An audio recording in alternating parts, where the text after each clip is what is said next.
All right, so T1 versus BLG. So we already talked about draft, meta, this types of stuff. Now, we talk about draft right here. And so obviously this is T1 versus BLG. So this is BLG on blue side. This is T1. Okay, so this is game one. Now, we'll talk about the very, very basics. Oh, ooh, sorry. Let me close this really quick. And let me move this here. And then open up Epic Pen. Okay, so basically BLG opens with B1 Annie, all right? And now when B1 Annie's opened up, obviously the power of Annie is that she can, in theory, be multi-flex, right? She can be mid lane, she can be support, or she can even be top lane, but I just don't think that really she's gonna end up going top lane. Now, the thing is with this, Annie is really good at very specific things. She's very good at facing mid-range team compositions, and she's very good at engage. She's very good at those two things. She's very good at mid-range. She's very good at engaging herself. Those are her two really, really big strong points. The things that Annie's very, very, very bad at is facing terrain control team compositions and poke comps. When Annie is getting poked, or when Annie has to close a distance, or when Annie has to, when Annie has to close a distance, or when Annie has to walk around things or pass a lot of, things or whatnot in order to get to the opponents, it becomes very difficult for Annie to play. So immediately when you see Annie, this is something that should be immediately thought of. Now, again, Annie does have the ability to just go support. Now, Annie did get nerfed on support a while ago, and we haven't really seen support Annie all that much, so I do think it is less common. So I think that when you do see Annie B1, you can think that it is just mid Annie, which now immediately should put in your mind that T1 should think of things like Orianna. You should think of like Anivia. You should think of Brand. Brand being another really good Annie counter. So you're looking at like, yeah. I mean, let me just put down like a lot of champions down here. So you're looking at like Anivia. You're looking at like Brand. You're looking at like what else? Orianna is another like really, really good Annie counter. All of these are really problematic for her because they all outrange her dramatically. It makes it very difficult for her to play. And in addition to that, it is just a theme counter to the exact type of thing that she wants to do. Now, the problem is in this draft, T1 ends up going with Rakan and Wukong. Now, the thing is that Rakan and Wukong reward Annie B1. And the reason that they reward Annie B1 is because they are an engage team comp. Now, they can somewhat be a disengaged team comp. Rakan, not so much. Wukong does have that aspect available to him with like, his clone plus Cyclone disengage. But for the most part, they're both mid-rangey, right? If this was a trading card game or something, they would both be identified as like mid-rangey type of characters, right? They do have utility, etc. They're rewarding Annie. I don't care how you want to spin it or whatnot. They're both rewarding Annie. So the fact that Annie is B1 and T1 are going R1, R2, Rakan and Wukong is already a little bit weird. Now, if you want to look at the bans as well, you could also talk about the bans. You could talk about like Kha'Zix, you could talk about Vi, you could talk about Maokai, you could talk about how BLG is banning Lucian, Cassante, and you can talk about how they're banning Jinx as well. All of these things, do I really care all that much about them? Honestly, I really kind of don't, because I think that all of these things, they have their own themes, they have their own identities. I would actually much rather probably play against Kha'Zix and Vi in most cases than I would probably ever want to play against Annie, because I think that Kha'Zix and Vi team compositions are actually going to be a lot more prone to just being built against than, say, like an Annie is, because I think that Annie is a lot more disruptive. But obviously Annie is also more flexible and stuff, right? I do think that like Maokai is very, very strong. I think he's one of the best champions in the entire game. So I think if you like want to ban him, I think that that's perfectly acceptable. But I'm not really going to read too much into like the initial 3 bans in general. I will say that like I do think that the initial 3 bans, with the exception of Maokai, I do think that they are just bad and that you don't actually need them as played. The Wukong, I think, is just being picked right now just so that the Annie isn't paired with the Wukong. I think that is literally just their logic because the Annie Wukong is an oppressive combo. And again, it's like a mid-rangey type of combination that can just be given over to the opponents. And with the way that teams draft, because again, they're not drafting in response to the opponents, then things get problematic. So, okay, R1, R2, the opponent has Annie on B1, we're already behind. Now, Zeri and Lulu come in on B2 and B3. So already, the opponents now draft a very good mid-range team composition. They have a lot of scaling. And also, sort of 2 Enchanter for Zeri, right? Annie with the new and improved E. Tibbers is also going to be a menace inside of team fights. And Zeri is threatening to kite back. Okay, so Zeri's threatening to kite back. They have Annie and they have Lulu. All of them are very short range. You can argue that Annie has some range with Tibbers, provided that she goes like, you know, Leandri, Rylai or something. Tibbers can actually have range inside of a team fight. But realistically, all of them are still somewhat short range. Okay, now, outside of Annie, they're not necessarily engaging into you yet. Okay, you do have Rakan. Jinx is banned away, but why do you go Xayah? Okay. Why do we go Xayah? Okay. So they're not engaging into you. They're not engaging into you. Why do you go Xayah? They have mid-range team composition. They have pseudo double enchanter for Zeri. They're threatening to outscale you. And they have Annie, which beats and breaks mid-range team compositions. And now you're going to be the one that's on the clock. Now, again, it goes back to the original thing that I was just talking about, where why do you want to load into the game, putting the onus on yourself to forcefully outplay your opponents? And again, what is practical? Unless you can demonstrate with a very clear consistency that you are able to replicate with 100% like 100% of the time that you're able to do something, or near 100% of the time, without your opponent being able to respond, if they have full knowledge of something, that you can always do something, then that's just not the way that it's going to go, right?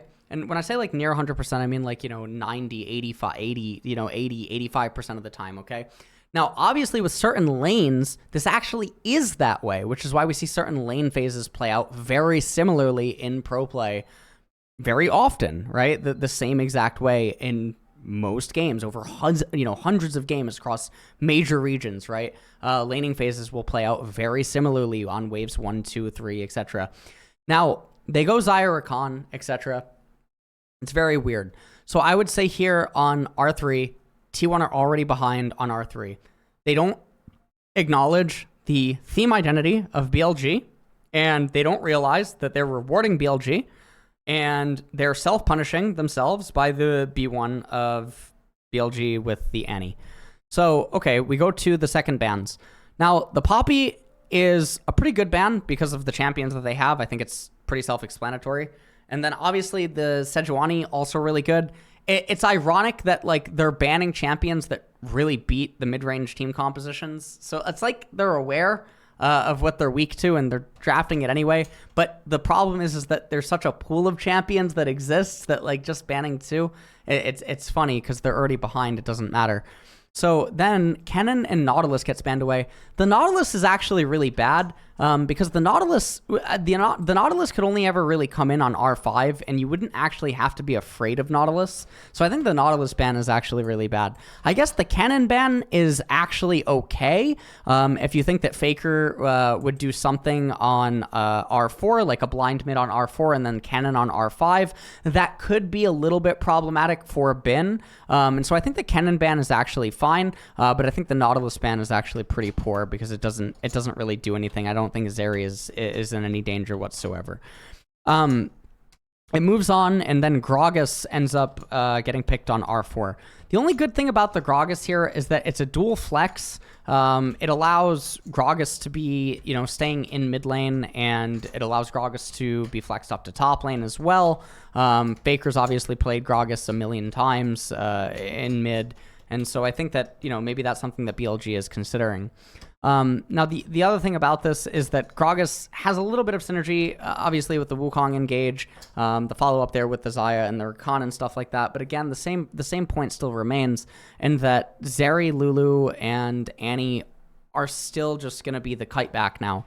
And what's really funny is that we saw a really similar thing actually happen with Genji in a previous series where very, very similar situations actually ended up occurring, and the draft actually came to full fruition. And it played out in identical fashion. So BLG ends up going Jax and then Viego. And I really like both of these two champion picks in this exact spot.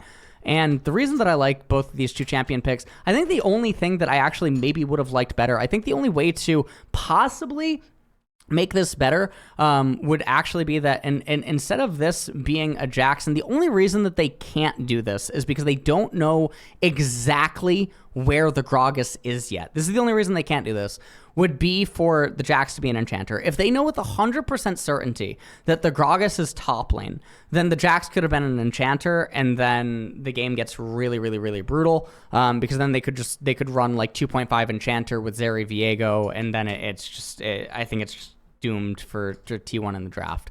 So the Jax and the Viego come in. Now they're just a full mid-range kite back team composition.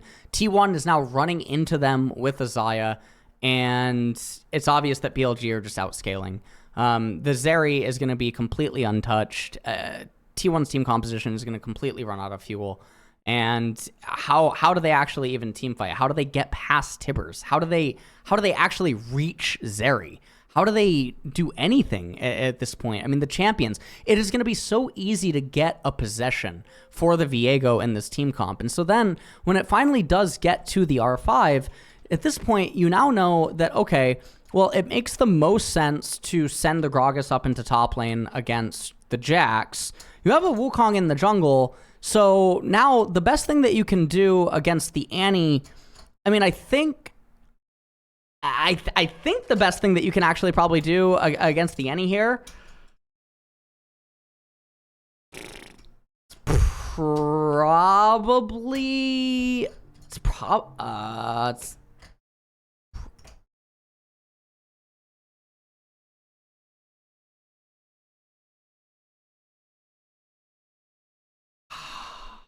you actually think probably a Nivea.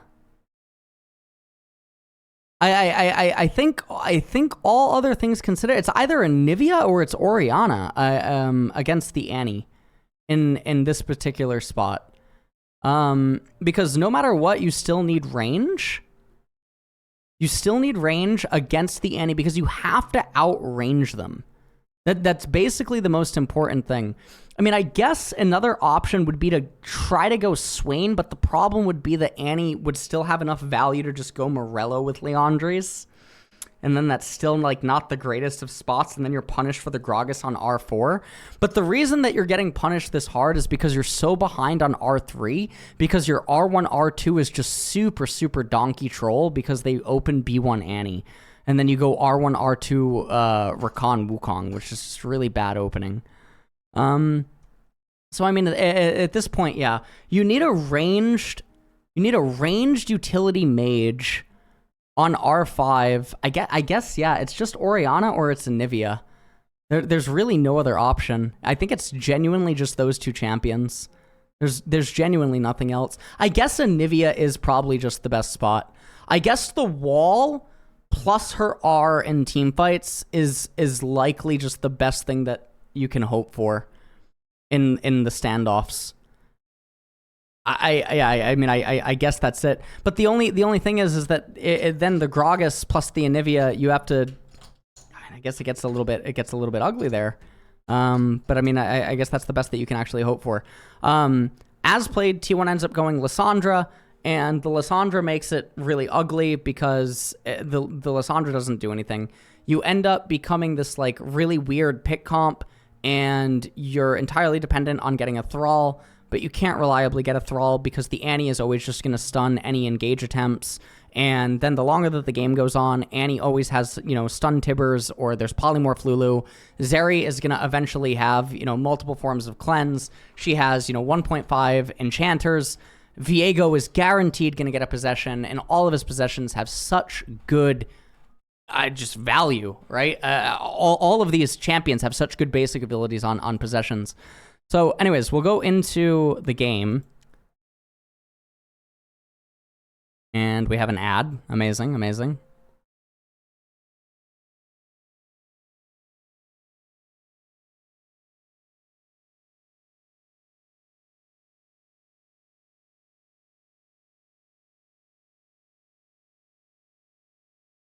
Okay. We'll do quality 1080p and do playback speed at X2. So one of the first things that you'll notice, one of the first really big mistakes, okay? So let's talk about a couple of things in this game, all right? Couple of things that just immediately stand out, all right? That make quite literally no sense, all right? One, you drafted Xayah Rakan, okay? You must win bot lane because you must stack dragons this game to win. You do not outscale BLG. You do not have more team fighting power than BLG this game. You just do not have it. They will outscale you. Annie will completely annihilate you the more items that she eventually gets. No one can hold down Zeri the longer that this game ends up going. Zeri loaded in with Cleanse. Eventually, Lulu is going to get Mikhail's for her, and then eventually, if she's really smart, she's going to end up getting Scimitar. When that happens, that is it. Rakan can't charm her. Lissandra can't R her. No one can do anything to her. Now, I understand that's hyper late game. But even in mid game, when we're talking like 2 items, it's still really hard to win at that point. Because if Viego just gets 1 possession, it's really easy to win. They still have 3 carry threats. Anyways, it's really important for T1 to stack dragons this game. Xayah Rakan must win. Gragas went full lane phase runes with Grasp of the Undying versus Grasp of the Undying on Gragas versus Jax up in top lane. So Wukong must path bottom. Okay. Surely our Wukong will path bottom for our Xayah Rakan. Surely our Wukong will path bottom. Surely our Wukong will path bottom and not go top lane for our Gragas versus Jax. Okay. Enemy bot lane.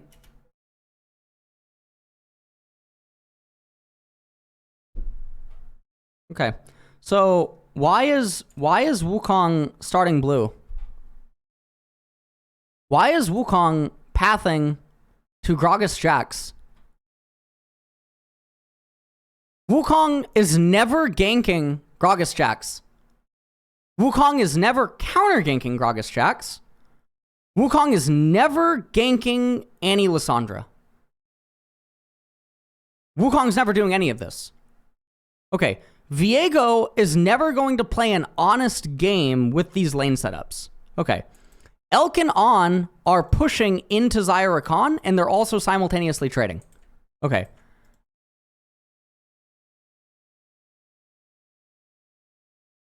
All right, Bin also shoving. Owner shoving. Yagao shoving. All right, ward by On.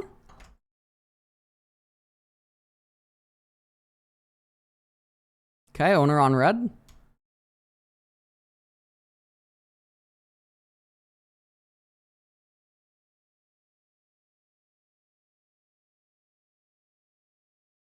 Is Gragas diveable right now? No, Gragas is not diveable. Gragas was never diveable. There was never a situation in which Wukong needs to be top lane right now. There is never a world, there is never a route, there is never a path that exists in League of Legends in which Viego, the champion, piloted by any professional jungler, can create a situation that allows any professional player to be top lane versus any two professional Jax and Grogguses that would allow a Groggus professional player to be in danger right now, that would require Owner to be top lane right now, pathing like this is Wukong. You drafted Xayah Rakan in order to win bot lane and stack dragons, and then you start blue as Wukong. So your bot lane gets stove. Okay. So the only reason this game doesn't end immediately is because BLG misjuggles the aggro and Keria gets a double kill. If this doesn't happen, this game's over. The game's just doomed. It's a plate. It's just a plate on Elk immediately. They're going to go over, get Scuttle Crab. Everything's just doomed. Because there's also no way to dive bin. Nothing's going to happen. Why is Owner starting blue? What fundamentally? So, you know, all the Korean analysts, all the people, you know, everyone, all the Reddit threads, remember? The Western teams were fundamentally lacking, right? They loved that word, right? Fundamentally. Although, what does fundamentally even mean? Okay, seems pretty fundamentally flawed to be starting blue side, pathing top, Groggus versus Jax, when you drafted Xayah Rakan. That's, yeah, I'm not sure. I don't know. It's really weird.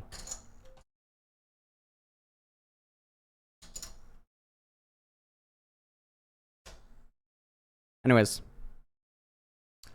So the only reason the game doesn't end immediately is because Keria gets the double kill in bottom. Okay. Now, Zeus is actually doing a phenomenal job in top lane trading against Bin. He is doing a very, very good job. He's doing super, super well. Now, Owner is just continuing to farm up. Faker gets Null Magic Mantle. Faker is also doing really good. They're pushing in bottom. Okay, Owner comes over. And Jun gets spotted out on a ward. Okay. Owner starts the Mountain Dragon. They crash the Waven bottom here. Okay. They come over. Jun comes over here. Now, let's take a look at this. So, they spot out that the Mountain Dragon is happening. So, let's slow down the speed. And Annie TPs to bottom.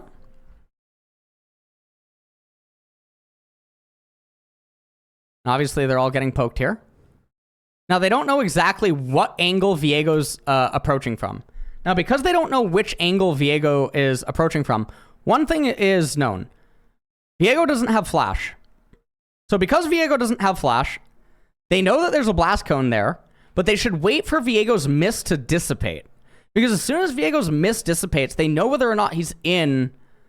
They know where he's going to end up showing up. Faker just goes too soon. There's no way for anyone to follow up on this just going in. There's no way. It's just not possible. Now, they end up getting, they get some value there. They do get the Mountain Dragon, which, can be seen as a win, which it is a win because they do need to stack Mountain Dragons, right? They need to get Drakes because they need Soul Point in order to win this game. But realistically, you wait for Viego's miss to end up fading before you would just end up making a decision. Faker actually just pops everything. I don't understand. I can't understand the decision. It's just pulling a trigger way too fast. Because again, you know that Viego does not actually have... one of the things that you could actually say is, again, remember that you saw Viego on the ward. One of the things that you could actually do is you can know Viego's movement speed. You saw him on the ward, and you can actually track Viego through Fog of War. So if you're a professional player actually in the game, you can know that you saw Viego on the ward at Gromp. You could track him through Fog of War. You can know that Viego actually can't be bottom. So any of the T1 players in the game could actually mentally track him through Fog and get a rough approximate of where he would be at that point in time while he's moving towards the Drake. If they're assuming that he's actually just, hauling towards that direction. That would definitely be like an option that would be available to them. And then obviously, like, Jun comes over, he disables the ward, so then they have an idea, and then they see the sweeper on him. He's still disabling the ward, and then the disable ends, right? So this is all, like, fine. And again, this is all, like, the precursor to him disabling the ward, and then him disabling the ward, etc.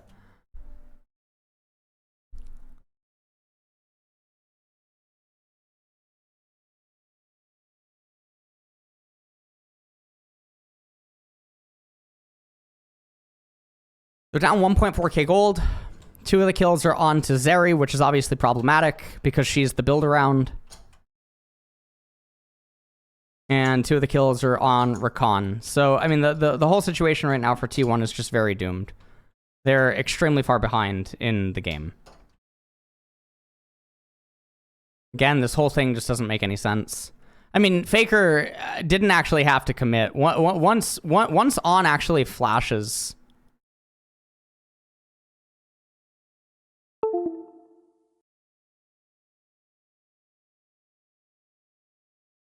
Down and bottom, they shove, okay.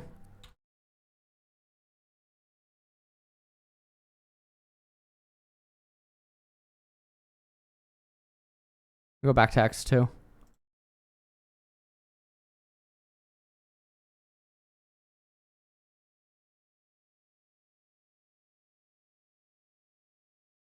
Darksteel picked up on Gragas. Zeus is doing fine. Faker looks for anything that he can. It's good ward placement. It's totally fine. Merc treads inside of the lane. I mean, he's just playing an econ game at this point. I think it's totally fine.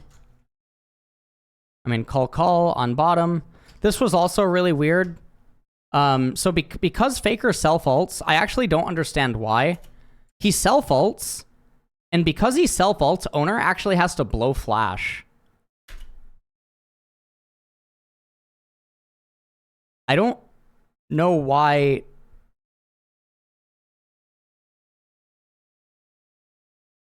I don't know. Did Faker think if Yagao stuns him, Yagao would get away? I'm not sure. But yeah, Faker self-ults.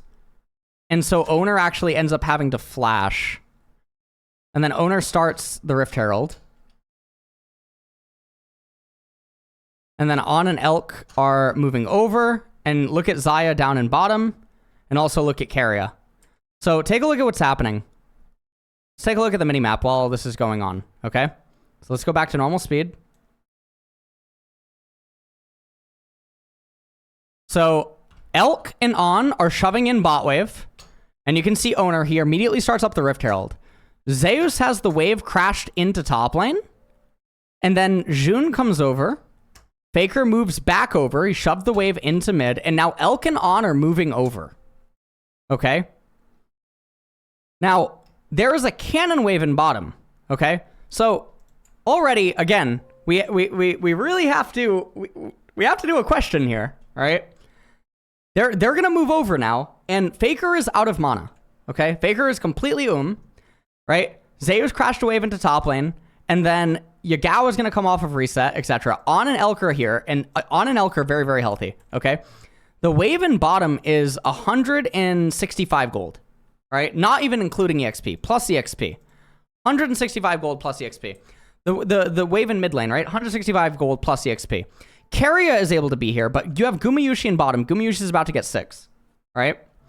The wave in bottom is a little bit more than one quarter or 1/3 of a level at this point in the game, right? All of these things are really, really important. Now, the Herald is definitely valuable, but Faker is really out of fuel, and Zeus also just pushed the wave in, and now the top wave is actually going to be coming back in. This Herald fight is very, very bizarre. Faker does not have R available. Bin has a really good timing to come over. Owner ends up getting the Herald. And then Faker on the reset. Elk comes over, ours, owner dies, gives over 450 gold, and then look at the delay on the resets and everything. Okay, so here's one of the things that I like to do, and what apparently people don't like to do. Okay, I do not care about the big purple pit monster, okay? The big purple pit monster has a value of X, okay? Well, let's use a different color. The big purple pit monster has a value of X. This cannon wave has a value of Z. This cannon wave has a value of Y. This cannon wave has a value of W, okay? If in order to get the big purple pit monster that has a value of X, which then gets, you know, converted into this value of fucking D or something, whatever, when it crashes into the plates, etc., they have to lose all of this just to get the purple pit monster. It doesn't do anything. There's no value there. It's not a win just to get it. It's actually more of a win to not get it and have secured everything outside of it and just have not gone for it in the first place. But you can realize that by actually determining what is the actual value of minion waves in terms of gold and experience. But because this isn't the way that we break down League of Legends, or because we only selectively view League of Legends through this lens, sometimes, and what I mean by sometimes is, sometimes you'll see pro players allow a turret to kill 6 minions before they kill the turret and let the wave go back into the opponent. Sometimes you'll see pro players freeze a minion wave. But then other times you'll see them ping pong waves back and forth into each other, right? You'll see pro players really lose their mind over their call, but then other times not care about min-maxing or pushing waves back and forth and all this other stuff. You'll see teams throw the game over Rift Herald, even though the total gold gained is actually less than if they just did everything else in all the lanes or the EXP. And we've talked about this for years, right? But it comes down to, how do the players actually substantiate the value of what is being gained? And I think that a lot of it has to just do with, I don't know, feeling. They feel like it's actually better, but it's actually not when you crunch the numbers or when you look at what's actually happening. So that's all that's going on here. Obviously, this is an absolutely atrocious Herald. Elk and On are able to react to it. T1 had perfect information that it was happening because Elk and On crashed the bot wave. They were moving. Carrier was trailing them all throughout River. Faker moved over to Rift Herald. I mean, it's just totally grief by T1. And T1 have perfect information. There's no excuse to keep doing the Herald. It just doesn't make any sense. And if you say that getting the Herald is worth it, absolutely not. The kill onto owner is 450 gold, including experience. The kill on owner alone is worth more gold than the Herald. Okay? Then the lost cannon waves in mid and top lane is worth more than the plates because it's also EXP. It doesn't matter that you then summon your giant purple monster and it crashes into 2 plates and gets you gold and you feel good. The reality is that your pockets contain less gold than they would have had you just played normally.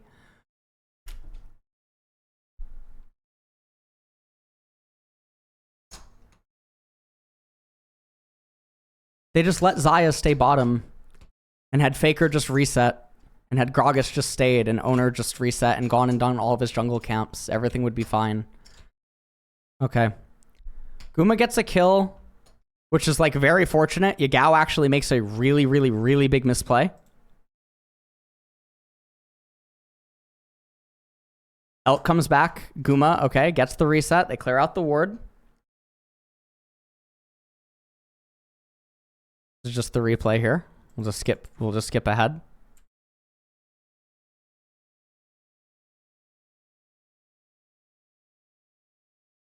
All right. And then right here, this was also really weird. This was very strange. So one of the things you'll notice is that Dragon's coming up in just under 30 seconds, and it's Hextech Drake. And again, T1's only chance to win this game is stacking Dragons. And you'll notice that On has Flash. So right here, Faker's dead. So right here, stun, On, Flash Polymorph, done. Flash Polymorph, Faker's just dead. Yagao gets there, Yagao gets there, Yagao chains it, it doesn't matter. No one's able to get there. I mean, they can see Rakan in bot lane. It doesn't matter that Owner's right here. They're going to kill Faker. It doesn't matter. His stopwatch is not available. It doesn't matter if, he eventually comes out of the polymorph and he self-stasises, etc. Doesn't matter if Owner gets there and then, he does Cyclone, etc. He'll die too. Tibbers, everything comes out. I mean, Owner, like, there's no way to save him.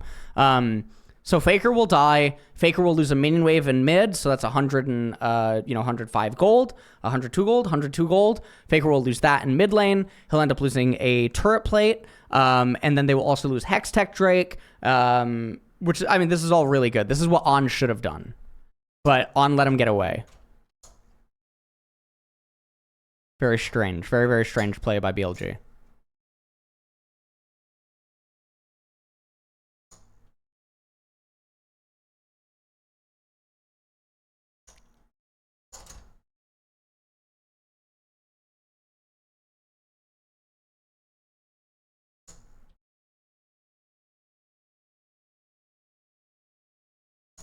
BLG now starts up Hextech Drake. Gragas TPs into mid lane. I don't know what they're doing. So Gragas TPs into mid lane. It's 11.5 minutes. Now here's the crazy thing. Blue team has slain the dragon. You get the notification that it's down. Okay. So you get the notification that it's down. Your Gragas is literally at the turret. Okay. Faker goes in, snares, self-ults. Now, a lot of people don't know, Lissandra's ultimate deals the same damage AoE when you self-ult. Okay, that's great. Self-ults, and then Yagao just gets AoE stun. Okay. Now, there's no follow-up. And then Bin is just going to get here. There's no way to get a Thrall. There's nothing that T1 can ever do in this fight. There's never an engage. Their champions are weaker. There's no way to win a fight. It's actually just impossible to win a fight. I don't know what they're doing. They had total information of BLG and they opted into the team fight. It was just really, really, really poor fighting. There was one call stack left on Xayah as well. TPing in Zeus. It's just a very, very, very grief call. Now, they're feeling like they have to do this probably because they get outscaled. I genuinely believe that is what is actually causing them to feel like they have to do these things. Is because they feel like the longer that the game goes, they're getting outscaled. Now, this ends up happening. This actually really helps T1. Yagao griefs his build. He goes Crown of the Shit Queen. So this is actually really good. Now, the reason that it's so bad this game is because it literally does not matter. There's a million ways that this can just get popped and, just negate a negligible amount of damage. It really does not matter. If you went Rod of Age, I would bet that Rod of Ages would provide more total HP than Crown would ever give and just be overall, a better item throughout the entirety of the fight. This item is just so useless in general. But also, Gragas can just pop this, so easily, a million ways over. Sometimes Rakan is just going to end up popping this, and, it just goes totally useless. Or it'll just, get caught by Lissandra, but not, a Lissandra engage or something like that. It just won't do anything. So this also really helps T1. She goes Crown of the Shattered Queen and then goes Zanya's. So the Annie is doing no damage. This really, really, really helps T1 get through the mid game because the Annie is just griefing her build. If the Annie actually went a legitimate build, the game would be very, very, very scary. If the Annie genuinely just designed her build to guarantee Viego gets a possession, the game would have been a lot harder for T1. If she just had gone Leandri's, with Rylai or even just gone like Luden with Ingenious, that would have been really gross. If people don't know about Luden Ingenious, if you have 5 Ingenious Hunter stacks on Ludens and you summon Tibbers, Ludens procs twice immediately. It's a very unique interaction with Tibbers because of the way the Ingenious Hunters work. All right, let's go back to X2.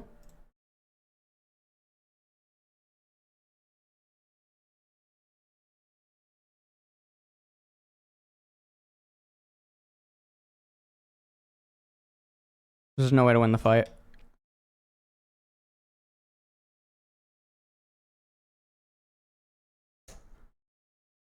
So at this point, the game is in a pretty big stalemate. T1 doesn't have a way to advance the map because their range is not large enough. They don't have any split push. They are locked into an endless dragon cycle. And actual team fights for them are also really difficult. So the game ends up coming down to like Owner heroing a lot of steals and T1 pulling out some miracles in team fights.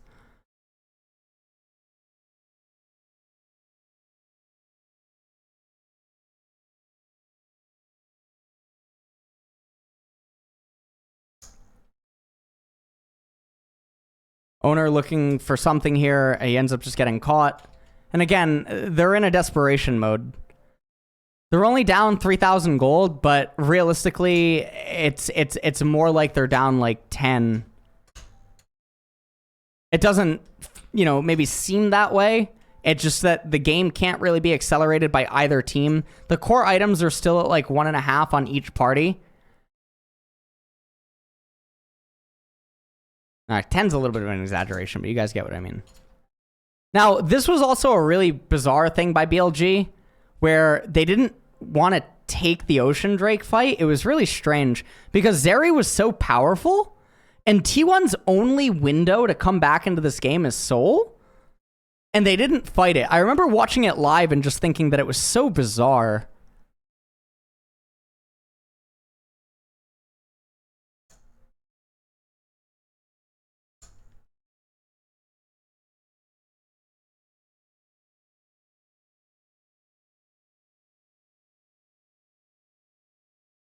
This fight, I mean, this fight was also like, what are we fighting over, by the way?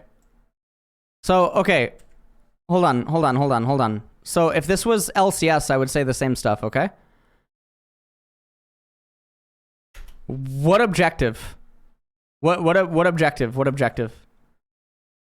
What objective? What are we fighting over right now? What? What's the go button?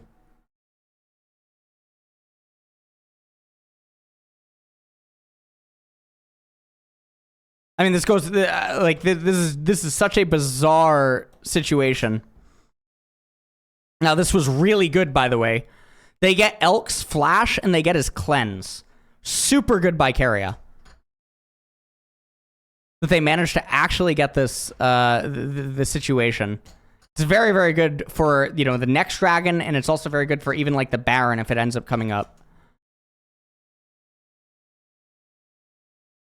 It's like very, very, very fortunate. It's like one of the best situations that they ever could have hoped for.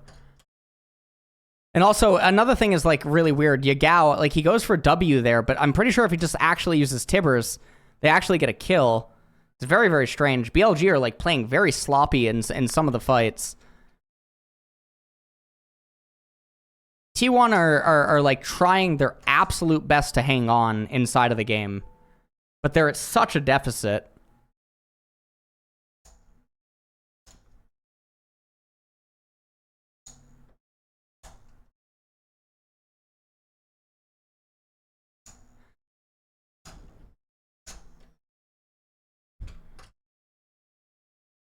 Obviously, like, there's stuff that we could talk about, like, pulling waves and freezing waves and stuff like that. We're not going to talk about it because what is really the point? We just know it's not going to happen.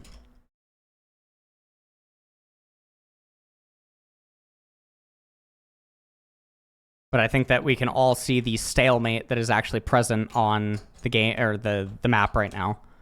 Neither team can really advance the map state, but that's totally fine for BLG because every minute that passes, the game becomes increasingly better for BLG. And this is, this is what you want, right? In a draft, this is what you want to load into the game with. Okay. Now, Guma R's here. This is actually a really bad R. I don't know why he R's. I don't know what... Does he think that that's going to hit him? Is that what he R's? Oh, does that hit him? Maybe... No. Wait, let me play that normal.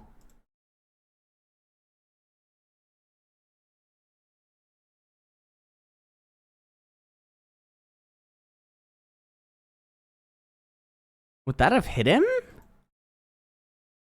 It was 275. I don't know why he R's. So right here, they start... Okay, so they start the Ocean Dragon. Zeus actually just gets caught out. He flashes over on the right-hand side. Okay, Owner wraps around. Okay, Faker clears out a ward. Now, Keria, he's inside of the pit. They get the Ocean Dragon. Owner goes in onto Elk. And then they try to get this really big sandwich. Faker just barely missed Yagao. And then Faker, he's pinned here by Elk on the wall. They get Jun. Almost just ended up dying. Bin tries to go in onto Guma. And now remember, Guma doesn't have that R from just a second ago, which is actually problematic. Elk trying to do everything that he possibly can. Owner coming back around from the left-hand side. And then right there, I mean, it really unfortunate. He almost dies. But Zeus able to finally get the kill. Now, this is like a miracle hands diff fight. This is like hands diff fight. Guma ended up botching his R. And then in addition to that, Yagao has, again, like just a super passive Annie build. So Owner gets a super wraparound. Gets a multi-man knockup. Elk has to flash out. Yagao ends up landing. Nice knockup by Zeus. Owner goes back in. Faker gets to the wall. Yagao still left-hand side. Look at Yagao. Look at Yagao. What is he even doing? He literally can't make up his mind. He has TP this whole time, by the way. He could just recall. He could have recalled maybe at the very start of the fight. He walks to the wall. He W's. He blows his stun stack. Oh my lord, he blew his stun stack. Oh, if he had his stun stack there for when Zeus came. Oh my lord, Zeus would not have been able to kill Elk. Zeus wouldn't have been able to kill Elk. Oh my lord, Yagao.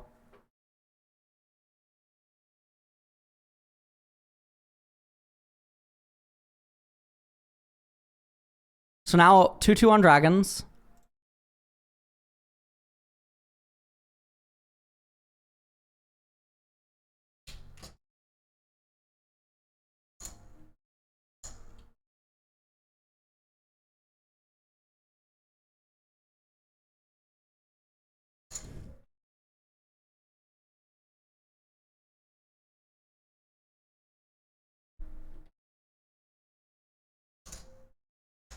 And again, it's the repeated stalemate. But the problem is, here comes the Mikhails on Lulu. Right? Here comes the Mikhails. Zeri should really go Scimitar. She has the cleanse. Mikhail's coming on Lulu. And then Annie should just get Void Staff.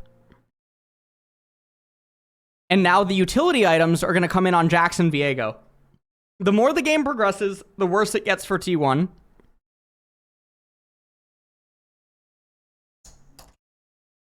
Full AP Gragas. BT coming in on Guma.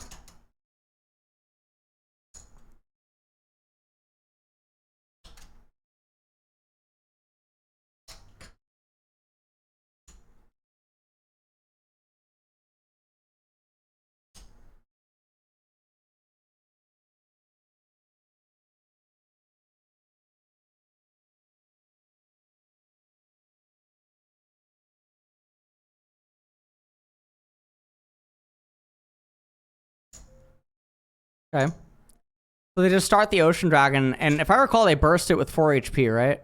Yeah, or Guma gets it, yeah. So they just get the Ocean Dragon. They immediately move over to Baron. So again, they're getting miracles in this game. This should never be the game state.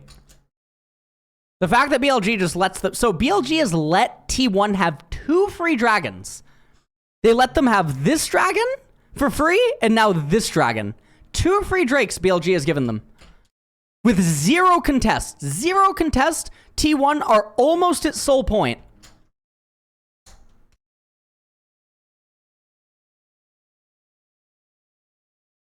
It is mind-boggling.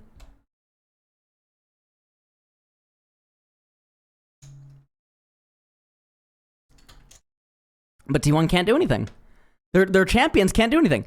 Gragas can't push lanes. Lissandra can't split.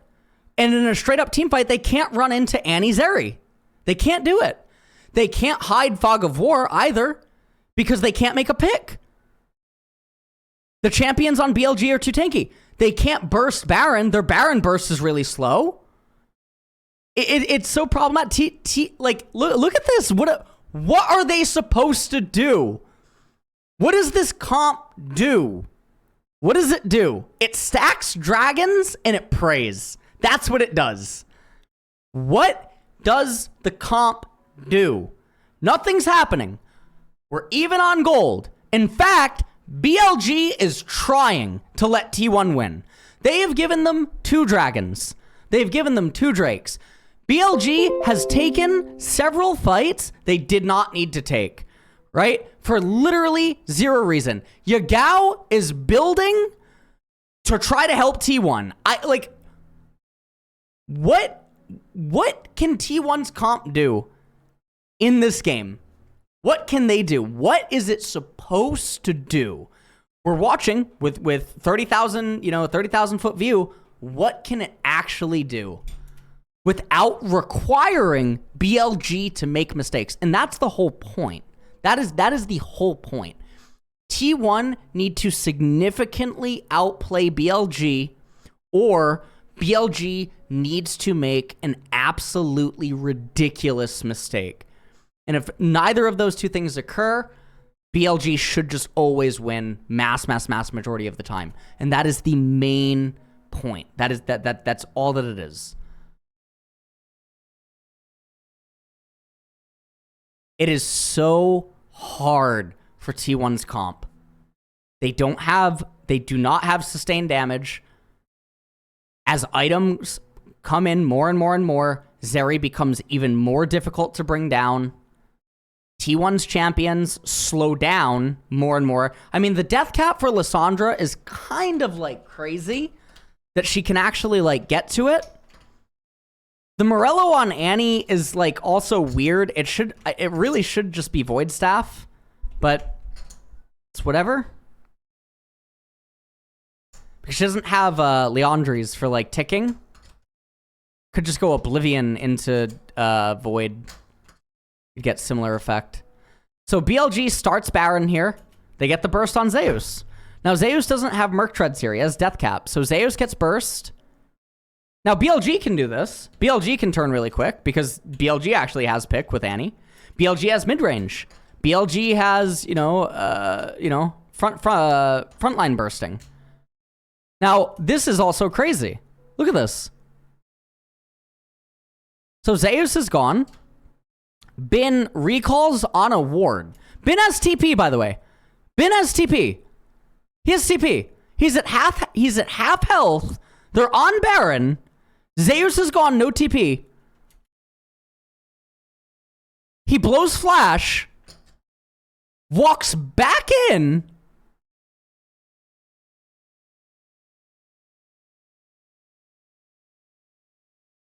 Owner is a hero. Faker dies, they get the Baron. Okay.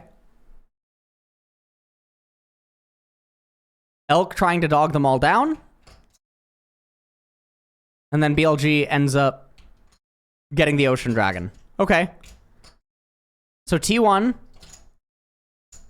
stealing from Fort Knox. I mean, BLG could have just played this slower. They could have let Bin, recall TP and then just backed up. They could have let their Ocean Drake tick a little bit more, TP back in, and then actually just take a straight up team fight, and they would just win. They can just turn on to T1. Everything would be totally fine.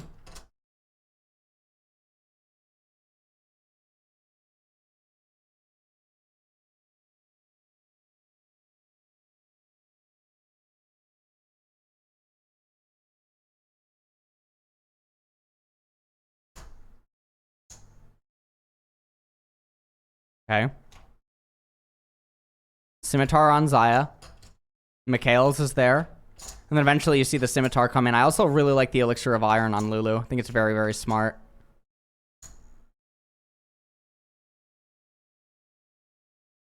Guardian Angel on Wu. Fast forward. Again, no game progression. Fast forward. Fast forward. Now, this was weird. Ocean's coming up in 20?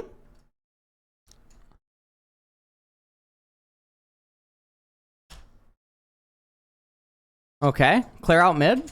BLG goes into Drake. They're on the dragon. Now, they go for Zeus. Now, this was really weird. Look at Yagao here. Yagao goes by himself. Elk is on the dragon, the primary damage dealer. Bin is not ready to go. This is not the same as the Baron burst onto Zeus. Now, I don't know what he's doing, and then Owner just saves the day, he gets the Ocean Soul. And then it's a full-on retreat.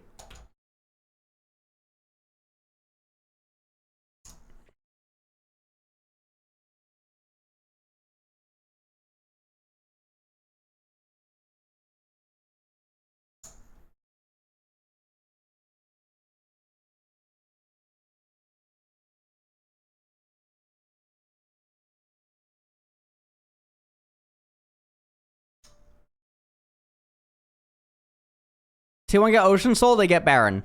Now, at this point, I thought that they win. Not because of their comp, but because they're aided by such insane stats. They have Ocean Soul, and they have Baron. I thought at this point, okay, even though your comp is so bad, I thought surely you can't lose. Surely, at this point, it's over. Surely. And then... classic. Carrier lives, Ocean Soul diff. They push bottom, Gragas up in top lane. Now, this is definitely one of the things that's a little bit weird. They're not synchronizing waves.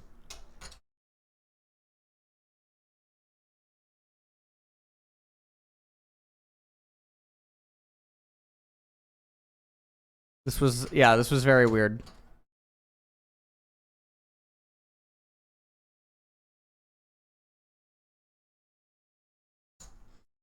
So they want to go in. Now, you could actually see this right here. See this? Elk got the sums. Look at Carrier. Look at Carrier. Let's watch this in slow-mo. Watch this. Watch Carrier. Watch Carrier. Elk. Sums. Carrier. Clicks away. Carrier does not want to go in. He does not want to go in. I really think Carrier thinks we got his sums. Let's do it one more time. Let's wait for a better position. The rest of T1 went in. Carrier turns back around. At that point, goes back in. But I really think Carrier wanted to wait again. They got the sums. I think if you just get the sums, you reset. You just wait. I really think you because Elk won't have sums for Elder. I think you play against the fact that he doesn't have sums for Elder, and that would be it. But anyways, they just get aced. And again, like, I mean, it's just gross. It's just gross, man. It's just Viego possessions or Q1 comp is bad. Okay. So that was game one. So T1 got a lot of really cool rewards this game, and also they never ever should have been close to Ocean Soul. Never in a million years. They got gifted 2 dragons that they never should have had. They never should have had Ocean Soul. This game never should have been close. The only reason that it looked close is because BLG's team composition is not designed to accelerate the game. It is designed to eventually get to 2.5 to 3 items. It is designed to be a very slow, stable team composition that eventually suffocates the opponent's team composition and eventually just turns on major objectives. And that's perfectly fine. That's how scaling works. So it's fine. They loaded into the game with an advantage. And the way that all of these lanes actually are is that as long as they go even, they win.